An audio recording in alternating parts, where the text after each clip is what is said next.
예, 오늘 돌봄마을과 돌봄목회로 가는 새로운 시작 통합돌봄과 마을목회 세미나 이렇게 오신 여러분들 대단히 환영합니다.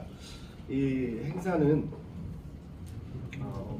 실천신학대학원대학교와 갈릴리 마을대학원, 가정교회 마을연구소, 그리고 사회적 가치 경영연구원 이 네 단체가 힘을 합쳐서 개최한 행사고요. 특별히 이 마을 돌봄에 대해서 주제를 가지고 함께 협력하고 또 한국교회에 좀 새로운 길을 열어보고자 이런 자리를 마련했습니다. 가장 전문가들이 모인 세미나가 돼서 참 의미가 있는 그런 세미나가 되지 않을까 싶습니다. 첫 번째 발표하시는 분이 부천 약대동에 있는 새롬교회 이원돈 목사님이신데 저희 수업 시간에도 몇 번씩 거기 탐방도 가고 정말 보면 완전한 공동체 새로운 세상을 그곳에서 만들어 놓으신 걸 저희들이 볼 수 있었는데 아마 그런 이야기들 좀 중심으로 하셔가지고 통합 돌봄 시대의 돌봄교회와 돌봄마을에 대해서 우리 이원돈 목사님 나오셔서 발표해 주시겠습니다. 박수로 맞아주시죠.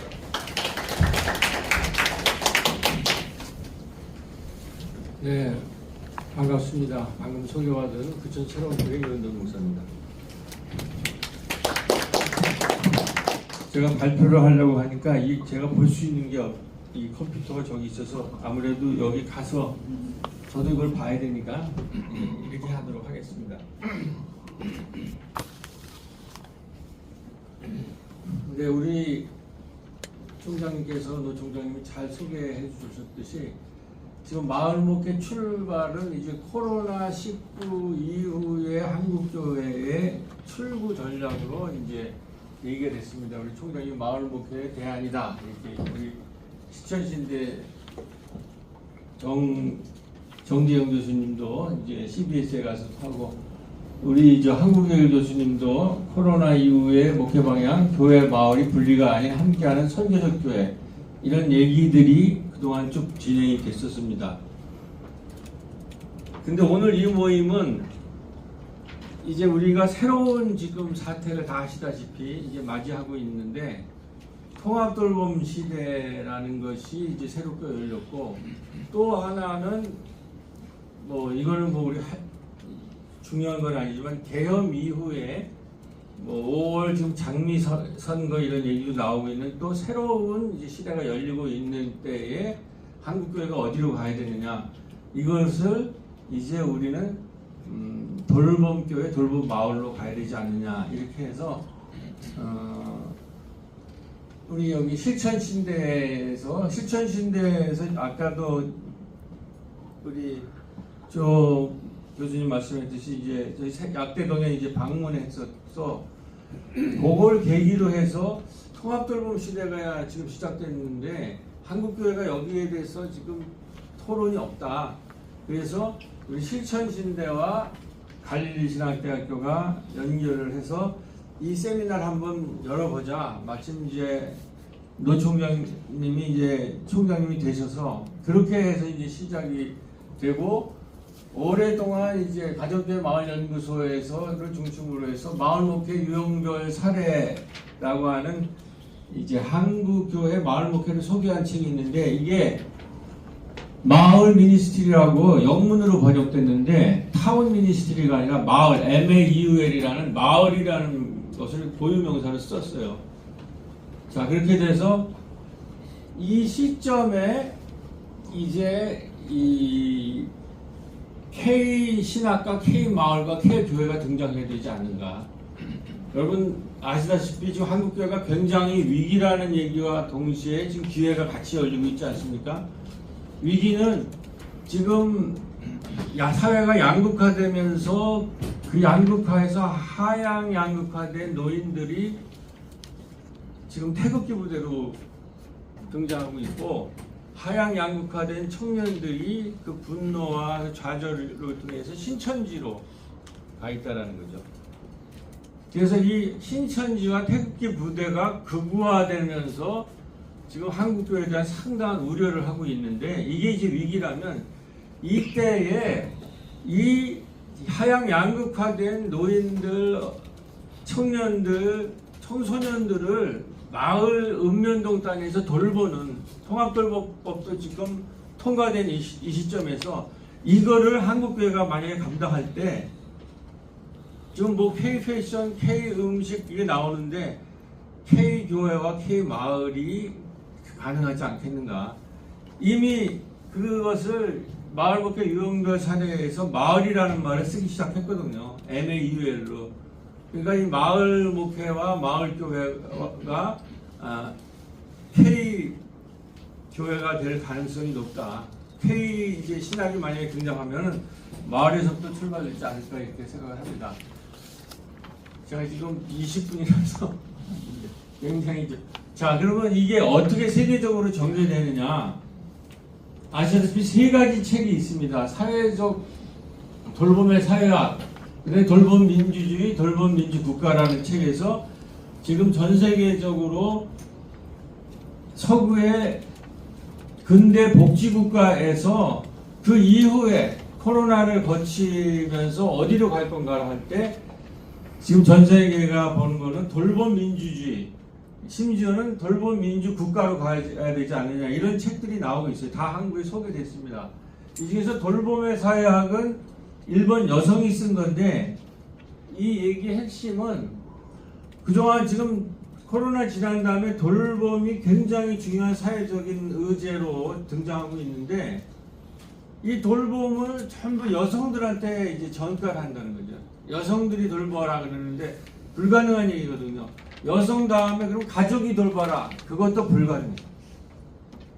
그래서 돌봄이라는 것은 여성과 가족한테 전가시킬 것이 아니라 이 돌봄의 주체는 사회가 책임져야 된다.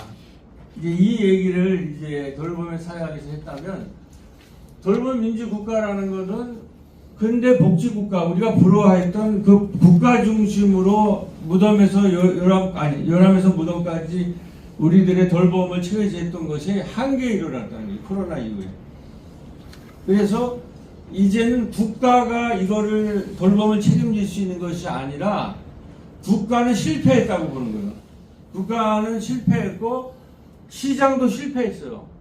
국가가 실패한 것의 영역에 시장이 뛰어드는데 시장이 어떻게 우리의 돌봄의 주체가 되는 거죠. 그래서 결국은 마을이 돌봄의 주체가 돼야 된다. 그 왜 그러냐면은 이 근대 복지국가의 돌봄이라고 하는 것은 그냥 선거철에만 우리들의 돌봄이나 우리들의 살림과 우리들의 실질적인 생활을 다루고 생활 얘기를 하고 선거 끝나면 아무도 관심이 없어요. 그게 이제 근대 복지국가, 국가 중심의 근대 복지국가의 한계라는 거죠. 일상의 우리의 살림들, 일상의 우리의 생활들 이것을 책임지려면은 생활 단위인 지역사회 마을에 있는 돌봄의 주체들이 살림을 정치화해야 된다는 거죠. 그것을 돌보는 그 주체가 등장해야 되는데 그것은 읍면동 단위의 살림과 생활의 주체들 그 생활 돌봄과 생활 민주주의가 시작되면서 대의제 의원들이 우리를 대신해서 하는 그걸로는 이 돌봄의 한계가 있다는 거죠. 그래서 간접민주주의를 넘어서 직접민주주의로 넘어가야 되고 직접민주주의와 간접민주주의를 섞는 그런 새로운 통합형이 나와야 되고 그 직접민주주의가 참여하면서 마을 생활과 마을 살림살이가 실질적인 우리의 삶의 정치의 문제 해결에 매일처럼 우리들의 국회에서 토론되는 이런 시대가 와야 된다는 거예요. 그렇게 하면서 결국은 돌봄 민주주의, 그게 돌봄 민주주의라는 거예요. 남한테 맡기는 게 아니라 실질적으로 우리의 생활과 살림을 자체를 민주주의로 토론하고 직접 민주주의로 표현하고 그것이 해결돼 나가는 그래서 돌봄 민주주의가 되고 심지어는 국가복지 시대를 넘어서도 돌봄 민주 국가가 등장해야 된다는 이 과도기에 지금 우리가 살고 있는 것입니다. 하여튼 그래서 공적 돌봄 국가가 실패하고 시장에 실패하고 이제 공동체 마을의 돌봄의 시대가 지금 등장을 하고 있을 때 우리 교회가 뭐를 해야 되는가? 자, 이랬을 때 이제 여기 이따 발표하신 임종환 교수님 중심으로 그러면 읍면동 단위의 새로운 돌봄이 출발돼야 되는데 이 돌봄은 누가 할 거냐? 아무리 찾아봐도 읍면동 단위의 돌봄의 주체는 교회와 시민사회뿐이 없다는 거예요. 그래서 임종환 교수 중심으로 돌봄을 읍면동 단위에서 할 수 있는 주체를 마을 단위에는 종교회의회가 지금 등장을 해야 된다. 그래서 그걸 찾아서 지금 마포에 있는 고독사를 하는 그 장원님 목사님과 마포의 고독사 프로젝트나 약대동에 이제 돌봄 마을을 해서 이렇게 종교협의회가 이제 토론회를 시작을 했습니다. 그리고 시 단위로서는 부천에 있는 이제 지속협이라고요. 지속협. 그러니까 지금 그 읍면동 단위의 경제는 앞으로 사회적 연대 경제를 통해서 풀어나가야 되는데 올해가 사회적 연대 경제의 해예요. 유엔이 정한. 유엔이 이거를 받아들였어요. 그래서 SDGs라고 하는 사회적 연대 경제를 하는 지속을 모든 도시마다 있거든요. 지속협. 그 부천 지속협과 의논을 부천시랑 의논을 해서 부천 약대동 마을을 돌봄 내년도에 시행이 되니까 그 모델링하는 돌봄 마을로 모델링하는 거를 작년에 우리가 추구를 했습니다. 그래서 이걸 이제 콩나물 신문에 이렇게 기사화된 게 있고 그렇게 하면서 이제 마을이 여행이 되다라는 이제 전국에 있는 경기도에서 이제 마을에 여행을 이제 오고 그래서 이제 한 6군데를 이제 마을을 돌고 그 다음에 요 SDGs 마을 학교 팀이 낙대동에서 이 마을 돌봄 마을이 어떻게 되는가를 이렇게 이제 보는 거죠. SDGs는 게 바로 지속협의라는 말이에요. 올해가 유엔이 정한 지속협의회가 되고 이게 지금 전 세계적으로 진행되고 있는 얘기예요.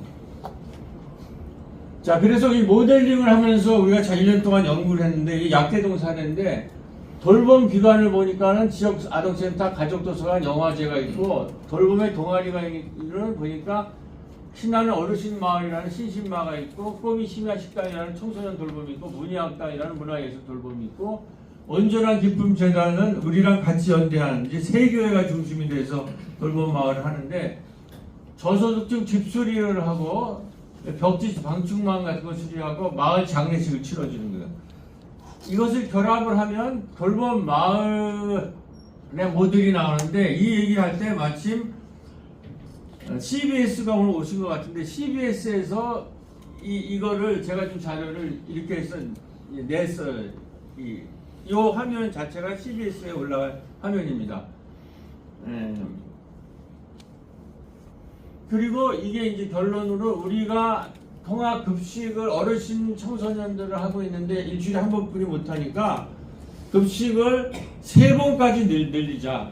그랬을 때 한 번에서 3번은 늘릴 때 부천시가 매칭 펀드를 하자. 급식 교육 문제. 그 다음에 지금 건강 문제가 급속도로 펴지니까 건강센터도 만들자 그래서 주간 통합급식, 통합돌봄학교, 어르신 건강돌봄센터 이런 식의 지금 모델을 저희들이 제안을 했습니다.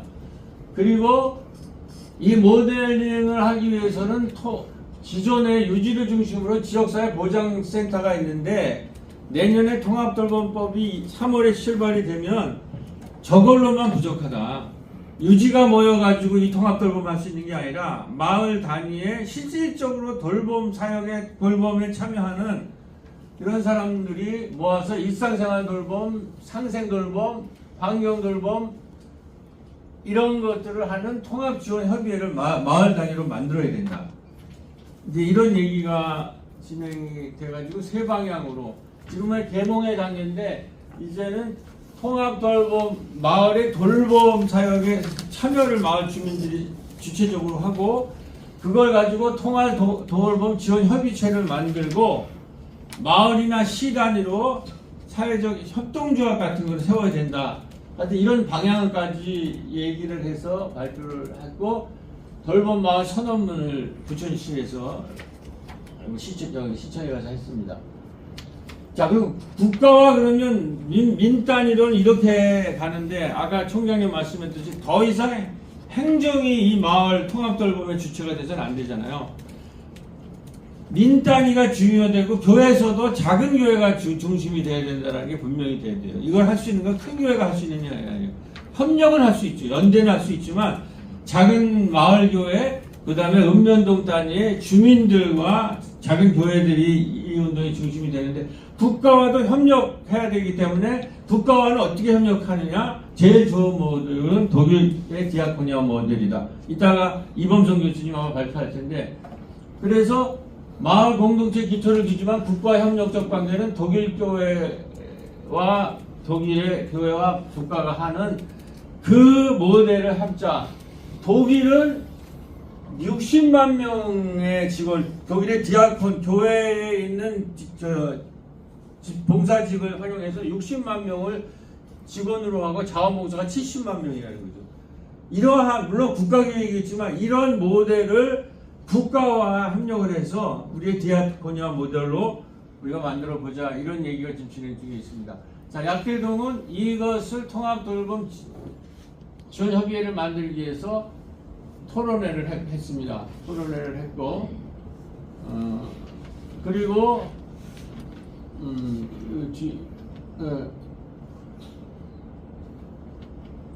시장님이 이번에 연두에 왔을 때 이제 통합돌봄 저렇게 마을에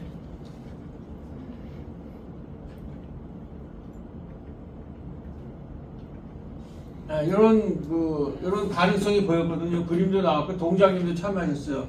그러니까 이 팀이 한번 만나자 그래가지고 한번 만납시다라고 지난번 연두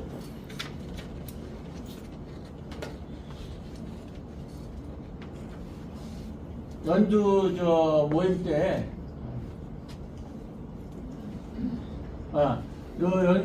약대동 연두 모임 때 인사차 오셨을 때 합의를 저희가 했습니다. 자, 이렇게 진행되고요. 이제 최종 결론입니다. 저희에서는 이제 이런 흐름 속에서 제가 마을에서 만난 예수랑 저랑 임종환 교수가 공전인데 이걸 가지고 돌봄 일꾼들 교육을 했는데 거기에 지속협회에 있는 분들이 이 책 읽기 모임에 오늘 지금 안 보이네. 오늘 오기로 했는데 3분이 참여를 했어요. 그래서 마을 대학을 저희들이 전국 17개인데 부천에서 협동작업을 만들 텐데 봄에 이제 이 커리큘럼을 가지고 그게 성공해서 이렇게 지금 커리큘럼을 짜고 있는데 여기에 뭐 강의 들어가고 세 번째는 통합돌봄 시대 돌봄 마을 만들기 그래서 약대동 사례 연구를 워크숍을 하려고 합니다. 이런 강의만 아니라 워크숍을 하고 거기에 3명이 이번에 참여를 했는데 그 3명이 우리 신신마라고 신나는 마을 어르신 마을 거기에 3분이 자원봉사자로 참여를 한다고 그래요. 그러니까 책 읽기 모임에 참여해서 그 사람들이 마을에 있는 돌봄 그 현장에 이제 자원봉사로 참여하기 시작하는 거예요.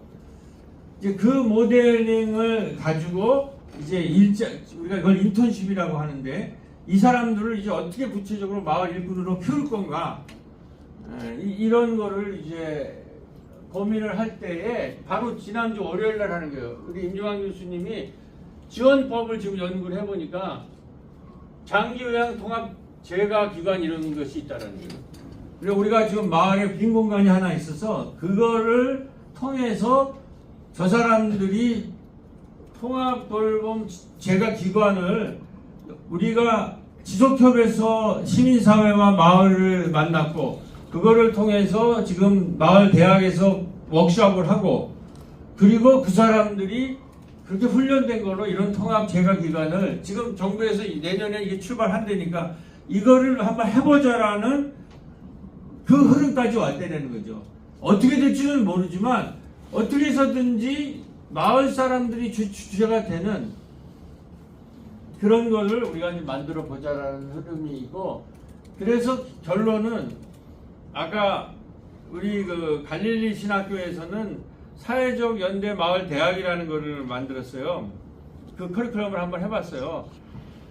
그 핵심은 뭐냐면, 거기서 우리가 얻은 핵심은 앞으로 미래의 교육은 마을에 있는 평신도들이 마을 통합돌봄의 주체가 돼야 된다. 첫 번째. 두 번째, 마을에 있는 교회뿐만 아니라 마을의 일꾼들을 마을의 돌봄 일꾼으로 키워야 된다. 세 번째, 마을의 은퇴자들이 굉장히 중요하다. 은퇴자의 실력도 있고 자금도 있고 여러 가지의 은퇴 이후의 일을 찾는 이 세 그룹, 마을의 평신도, 마을의 주민들, 그 다음에 마을의 은퇴자들, 이 세 사람을 묶어서 마을 대학이나 마을 선교 그 커리큘럼을 만들자. 이제 이런 얘기로 해서 여기에 지금 이번에 대학을 하면서 박홍래 목사님께서 우리가 나아가야 될 길, 현장을 발견하고 자금계 중심으로 돌봄 조직을 하고 통합돌봄 지원센터, 그 다음에 디아코니아 훈련센터, 교육원, 이런 거를 전국 단위에서 이제 한 5개 정도의 사례를 만들어내면서 전국 단위에 이제 장미 선거 이후에는 완전히 새로운 사회가 올 가능성이 높습니다. 그러면 통합돌봄은 내년에 출발이 되고 준비를 한국교회가 해야 될 거 아니에요. 자, 그래서 다 돼서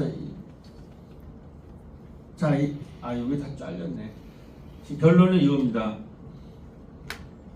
제가 위기의식을 느낀 거는